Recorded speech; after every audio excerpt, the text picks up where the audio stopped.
在还没有如此多机器之前，农民伯伯大多数还是使用牛来耕地。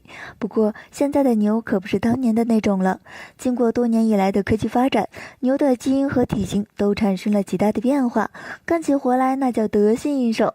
这不，一位农民采取了一个非常特殊的办法，那就是用一头很特别的牛来耕田犁地，因此还把隔壁村的人都引来围观。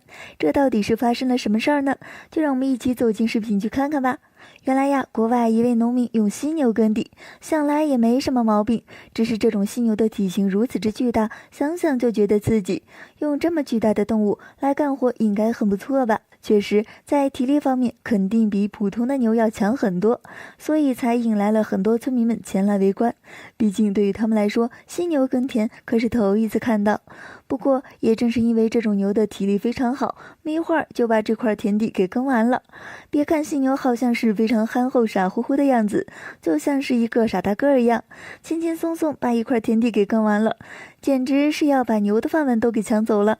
对此，亲爱的小伙伴们，对于这种情况大家有什么看法吗？欢迎在视频下方留言互动。